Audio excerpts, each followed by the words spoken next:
Tá começando mais um Tirando o Crachá. E esse é o último dessa primeira temporada, uma temporada muito boa, né, Clara? Demais, encantador em todos os aspectos. E aí vai chegando aquele fim de ano, vem aquele momento de reflexão sobre aquilo que foi bom, sobre aquilo que foi ruim, aquele momento também de planejar o ano de 2026. E 26. E eu acredito que nada melhor que a gente ouvir a Bispa Luzinete para a gente falar um pouquinho sobre esse fim de ano. As pessoas muito reflexivas, a gente percebe. Talvez é o período mais difícil do ano, talvez seja esse fim de ano. Bispa, seja bem-vinda ao Tirando pra Chá. Seja muito bem-vinda. Muito obrigada, é um prazer estar aqui nessa tarde, né, falando com vocês a respeito de todas essa expectativa que chega no final do ano, né. E eu sei que 2025 não foi um ano, né, tão fácil assim, e eu sei que vai chegando esse período, as pessoas vão ficando mais reflexivas, né, então estou aqui à disposição para poder responder, dar uma orientação, se for necessário. Eu comecei falando que é talvez o período mais difícil do ano, acho que pra mim e pra todos. A senhora também enxerga assim? O que que esse período até espiritualmente representa? Isso porque, assim, todo final de ano é tempo de olhar para trás e ver o que foi feito, né. E muitas vezes, assim, você chega quando você não consegue realizar ou quando você não consegue alcançar metas que foram programadas no início do ano, geralmente bate uma frustração, né. E aí as pessoas ficam mais reflexivas se alcançaram realmente o que queriam ou ficou muita coisa para trás, né. Às vezes durante o ano houve perdas ou não, mas e justamente por isso, geralmente é um tempo de muita reflexão, né, e aí se envolve muito o emocional das pessoas.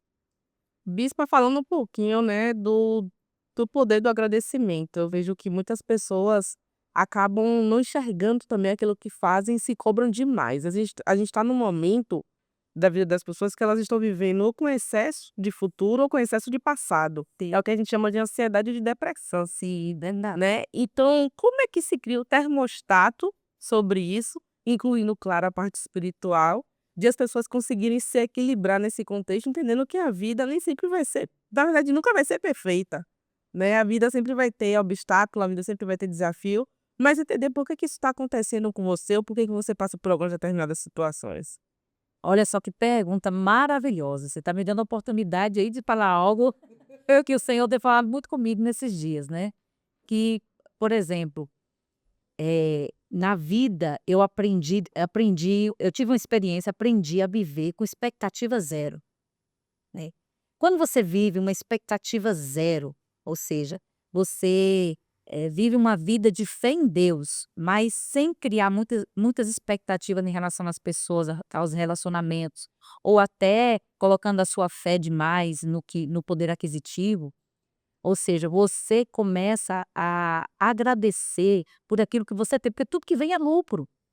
Você começa a observar que a vida não é só ganho, mas também quando ela te dá uma lição, quando você passa por uma dor, uma perda, isso também é válido, porque você se torna mais sábio, mais maduro. Então, quando você vive essa vida de expectativa zero, sem sem esperar muito, mas sendo grato no dia após dia, eu sei que o seu coração começa a transbordar de alegria. E eu acho que as pessoas estão precisando justamente disso. Porque estão colocando muita expectativa em muitas coisas e pessoas, e isso, como eu falei no início, né, acaba frustrando. Falar de frustração, de expectativas e de esperança é algo muito difícil, assim, porque cada pessoa tem um contexto diferente, seja de vida, de situação, de condição financeira. E a gente vê a cada dia, Bispa, que as pessoas estão, na verdade, carentes de comunicação, de olho no olho, de um abraço, porque estão vivendo tanto no automático que as pessoas que estão ao lado delas não estão conseguindo detectar coisas básicas, que é a sensibilidade de como o outro está se sentindo. É verdade. Então, diante de tanta tecnologia que existe, as pessoas estão perdidas dentro dos seus próprios mundos. Como é que a gente consegue distorcer um pouco isso e trazer um pouco mais as pessoas para a realidade? Isso, a desumanização, né, nós estamos vivendo à beira de uma mudança que vai acontecer, que sendo debitado, né, uma mudança, tecnológica como nunca se viu. E isso vai desumanizando as pessoas, vão isolando elas. Você pode ver hoje que uma criança, ela fica horas trancada no quarto. Hoje, As casas antigamente tinham os lares, né, aquelas famílias enormes, hoje não, as casas são cubículos, né, são apartamentos pequenininhos que as pessoas estão isoladas ali e muitas vezes vão crescendo, né, isoladas dentro de um quarto. Então elas aprendem, vamos supor, são treinadas, vamos dizer assim, de uma forma, involuntária, a viverem sozinhas. Então o relacionamento se torna muito frio.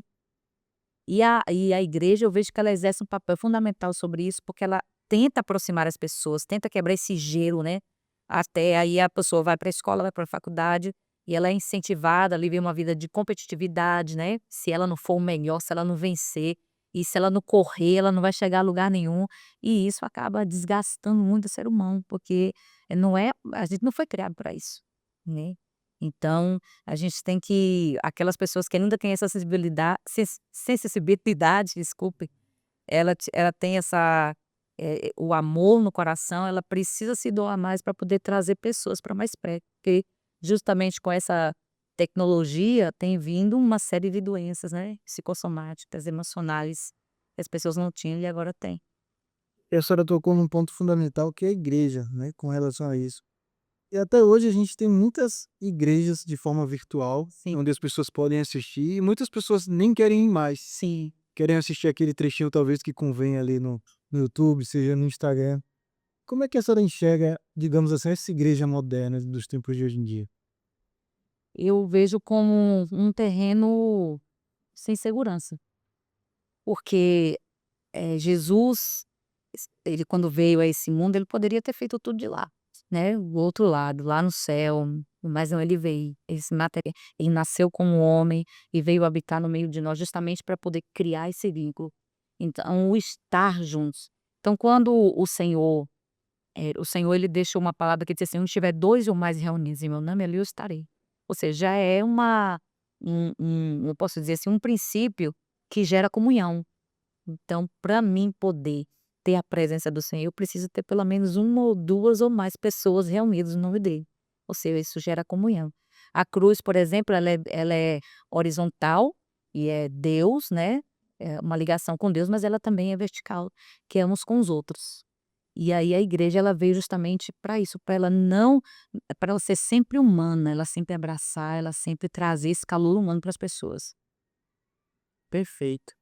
E falando em comunhão, né, em todo esse potencial da comunhão e do que a comunhão pode causar. A gente vê, né, muito nitidamente também na Bíblia, que a Bíblia traz alguns versículos como: "Há amigos que são mais chegados do que irmãos", né, "Ame ao próximo como a ti mesmo".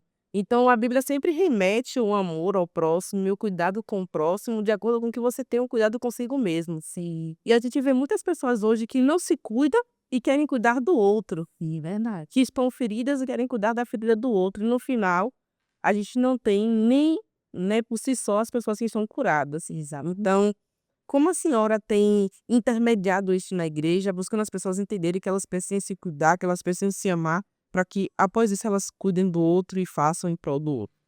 No ensinamento, por exemplo, né, hoje nós tivemos até reunião, né, com os pastores missionários, eu estava frisando justamente isso, eu disse: "Gente, nós precisamos de estar bem, bem da cabeça, bem emocionalmente, bem com a nossa família, precisamos estar vivendo uma paz, a paz que excede todo entendimento, porque quem está ferido fere, quem está machucado, né, vai machucar". É assim uma coisa que realmente É incrível, né? é. E às vezes é isso, aí as pessoas vão para a igreja muitas vezes e elas querem fazer pelo outro, mas ainda não está fazendo nem por si mesmo, né, ainda não estão curadas, saradas, não têm o pensamento ainda liberto e acabam causando danos em outras pessoas. E hoje a gente consegue, assim, ver muita gente magoada, muita gente ferida com a igreja, né, se tornou até um assunto delicado por causa disso, né, tem igual ele falou, né, tem gente que está preferindo até congregar em casa. É, porque talvez convinha. Exatamente, que convenha, né, mas o Senhor não abre mão dessa convivência, nós temos que realmente vencer as nossas limitações. E ser a verdadeira igreja, né, e eu Claro. vejo muito hoje que eu nasci no berço cristão e sou cristã, né, também, e eu vejo muito que Deus está presente nos mínimos detalhes, né, Deus está presente em situações que a gente tenha a liberdade de chamá-lo para perto. É verdade. Mas muitas pessoas nem são ensinadas a isso. É, exatamente. Eu vim disso, eu nasci desse berço, Mas quantas pessoas nem conheceram de fato a essência que é servir a Cristo?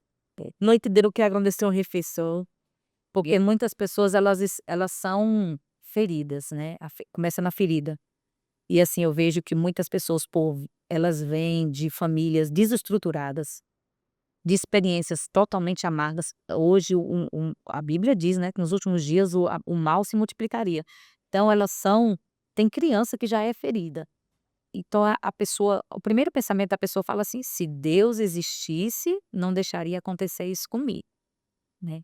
Então muita gente hoje, muitos jovens, muitos adolescentes se tornaram ateus, descrentes, né, e distantes das pessoas, porque não creem mais nas pessoas, foram feridas em algum momento, foram machucadas, então elas não conseguem conviver geralmente se relacionar com ninguém.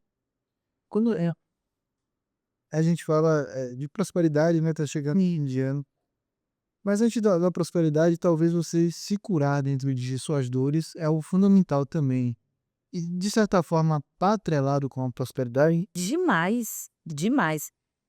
Tanto que quem tem problemas, vamos supor, pessoas que não conseguem perdoar pai e mãe, dificilmente prospera, porque é necessário haver um perdão para Deus ele derramar, porque a verdadeira prosperidade ela vem de Deus, né, a conquista material é uma coisa, a prosperidade é outra totalmente diferente. A verdadeira prosperidade, né, que é a bênção de Deus sobre a vida da pessoa, ela só vem a partir do momento que ela consegue perdoar. Quando ela perdoa, então ela é curada. E aí começa uma nova etapa de paz e tranquilidade, que ainda que os problemas continuem, mas o importante é que ela está bem aqui dentro. Ela tá ali raciocinando bem, direcionando bem as suas emoções, ela sabe compartilhar, ela sabe dividir, ela sabe agradecer, então ela se torna um ser humano muito melhor, né. Então prosperidade está totalmente atrelada a isso. E a prosperidade é algo que muitas pessoas desconhecem, né. A gente, desde maio, lançou esse projeto e a gente já atendeu vários empresários, várias pessoas que administram empresas e que levam prosperidade muito para esse tom da riqueza material, né, do que conquistou materialmente falando. Mas pastora, o que é hoje viver em prosperidade? Viver em prosperidade é você estar bem, bem equilibrado em todas as áreas da sua vida. Tem muita gente que ela é tão pobre que só tem dinheiro. O dinheiro é o Deus dela, é quem controla a vida dela. Agora quem é próspero, ela tem temor do Senhor, ela tem amor pelas pessoas, ela tem gratidão, ela tem generosidade, ela desfruta de saúde, ela consegue, né, dividir, compartilhar alegrias, ela vive em comunhão, ou seja, ela desfruta de coisas que o dinheiro não compra, né. São coisas que realmente são inegociáveis, um verdadeiro amor, tem no coração, né. Então, assim, tem muita gente que ganha dinheiro, mas nem desfrutar ela consegue. Nem viver realmente a plenitude daquilo que ela conquistou, ela consegue. Mas a prosperidade de Deus não, ela te dá essa capacidade de viver a vida com alegria, com paz, né, e gratidão acima de tudo. E se hoje, né, aqui tivessem 10.000 empresários na frente da senhora, qual seria a palavra que a senhora daria para esses empresários? O que é que a senhora falaria para eles saírem diferentes de como eles entraram? Não pôr toda a esperança no dinheiro, naquilo que conquista materialmente. É importante ter, né, o dinheiro a tudo responde, a Bíblia diz, né. Muitas vezes o dinheiro ele não compra a saúde, mas ele compra o remédio, ele compra o tratamento, tem uma série de coisas que o dinheiro responde. Mas porém a gente não pode colocar a total esperança, porque tem muita gente, eu conheço pessoas que conquistaram, mas quando chegou o momento de desfrutar, adoeceram. Faleceu. Eu até outro dia estava falando de uma amiga minha a mãe de uma amiga que construiu um patrimônio maravilhoso, mas chegou no final da vida, no tempo de desfrutar, aconteceu um problema nos rins, ficou na fila do transplante, não conseguiu e faleceu. Então perdeu tudo, né. Outro dia teve uma catástrofe aí no Brasil, né, na região sul, tudo se acabou do dia para a noite. Então a nossa segurança não pode estar aí, senão, essas coisas elas são abaláveis. Então se coloca toda a esperança nisso, pode ser levado pelo vento, mas se a nossa esperança estiver no Senhor, ainda que tudo acabe, haverá esperança. E seguindo essa linha de Clara, final de ano, início de ano, o que é que a senhora recomenda para quem quer começar o ano com propósito e com clareza? Primeira coisa, se voltar para Deus. Meu primeiro conselho, se volte para o Senhor. Ele é o criador, ele é a origem, ele é o princípio, ele tem resposta. Nós temos, por exemplo, todos os anos um propósito no início do ano que nós, incentivamos as pessoas a colocar Deus no primeiro lugar. Ou seja, aquele incentivo ali de alguns dias, né, de propósito, é justamente para isso, para despertar a gratidão, para despertar, né, a segurança de estar em Deus, para liberar a palavra profética durante todo o ano e levar essa pessoa justamente para essa reflexão e esse ambiente de segurança que é a fé. Porque para mim a fé é um ambiente de segurança. Então, se você colocar Deus em primeiro lugar, as outras coisas serão acrescentadas. Então, esse para mim é o ponto inicial de tudo. Então, quando eu coloco Deus aqui e os projetos diante de Deus, pode ter certeza que Já deu certo. tem uma grande chance. E aí eu estava até dizendo que aquilo que Deus diz não para nós, geralmente é porque ele tem o melhor. E quando a gente vive nessa compreensão, tudo dá certo. A gente ainda tem dificuldade em ouvir esse não. Sim, tem, tem. Tem porque a gente é cheio de vontades, né. E às vezes nós alimentamos nessas expectativas, de cria sonhos, né, e tudo. Mas eu já tenho há muito tempo, eu sempre brinco assim, eu não sou uma pessoa que tem grandes sonhos, meu sonho é estar ali no centro da vontade de Deus, e quando você vive nesse nível, eu digo assim, já não há essa questão de frustração, porque tudo se torna lucro, né, tudo se torna realmente ganho. Então isso é maravilhoso, eu acho que é uma coisa que faz bem para todo mundo, se todo mundo vivesse nessa dimensão, não haveria tantos conflitos, né, emocionais, né, psicológicos, do bicho que as pessoas carregam. Falando até um pouquinho da senhora nesse tempo pastoral, mais de 20 anos, como é que foi? Sempre teve presente na vida da senhora? Foi algo que a senhora sentiu no coração depois? Como é que foi? Na questão pastoral, Isso. vou eu vim justamente de uma família disfuncional, do meu pai, ele era alcoólatra, e eu passei por um momento muito difícil na minha vida, que foi quando eu conheci Jesus. Então quando eu tive o encontro com Jesus, ele abriu os meus olhos de tal forma que eu fui curada. Eu consegui perdoar meu pai, eu consegui eu consegui ser uma nova pessoa realmente, e eu fiquei tão maravilhada com tudo que estava acontecendo dentro de mim, que eu queria passar isso para as pessoas. Então aí foi que foi nascendo o desejo de se tornar uma pastora, de servir a Cristo, né. Então aí a partir daí eu canalizei toda a minha vida na direção disso, eu falei assim: "Por me casar, eu quero me casar com alguém que tem o mesmo propósito, que a minha família tenha o mesmo propósito". E aí isso foi crescendo, crescendo, crescendo, é tanto que hoje a minha vida está toda em volta nisso, né. Hoje nós treinamos pastores, missionários, treinamos pessoas justamente que têm esse sonho, de servir as pessoas e ver as pessoas com a vida transformada. Show de bola. Estamos chegando ao nosso final, né. A gente está muito feliz da sua responsabilidade, pastora, em trazer as pessoas para o centro da vontade de Deus e para que elas entendam a verdadeira fonte de vida. A gente entende que não há nada melhor do que estar na presença de Deus, de cumprir os desígnios dele. Então a gente agradece a você que poderia ter escolhido outra coisa, outra profissão, poderia estar, né, em outras vertentes, mas hoje você escolheu estar administrando de forma direta e indireta quase 800 vidas, né, de todos os ministérios. E sem sombra de dúvidas, eu não tenho dúvidas de que Deus está preservando e cuidando de vocês para que mais vidas possam adentrar o ministério e serem transformadas para o nome dele ser cada vez mais glorificado, né? E é isso, né, Giovana? Tiramos o crachá para a pastora, né? Mas antes eu queria que a senhora, para encerrar, deixasse uma mensagem de fim de ano, de início de ano. O que é que a senhora pode dizer para quem está nos assistindo ao Pai? É justamente isso, né, que o ano de 2026 seja um ano de mais gratidão, de mais amor, de mais compreensão, de crescimento espiritual, de colocar Deus no centro de tudo, né, não sendo redundante, mas de fato é o propósito. E aí as pessoas realmente elas vão começar a viver uma nova vida, Sem isso, é praticamente impossível. As pessoas vão ficar andando em círculos, né, se chateando com tanta coisa, perdendo tempo, né, sem realmente focar naquilo que é o mais importante, que é o Criador, o Salvador das nossas vidas, da nossa alma. E tudo aquilo que a gente busca no Senhor não é mais passageiro, mas se torna eterno.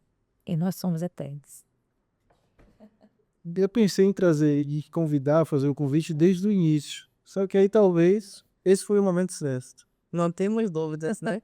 Bispo, eu quero agradecer novamente. Muito obrigado por ter tirado um tempinho. A gente imagina a correria do dia a dia, mas agradecer de coração por ter participado no último episódio da temporada do Tirando o Crachá.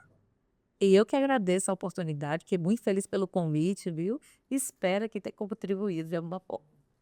Deus abençoe. Eu tiro o crachá para mim. Você também tira, hein? E é isso, pessoal. Tirando o Crachá tá ficando por aqui. Vamos tirar breves férias, mas já já voltamos. Valeu! Feliz dia 26!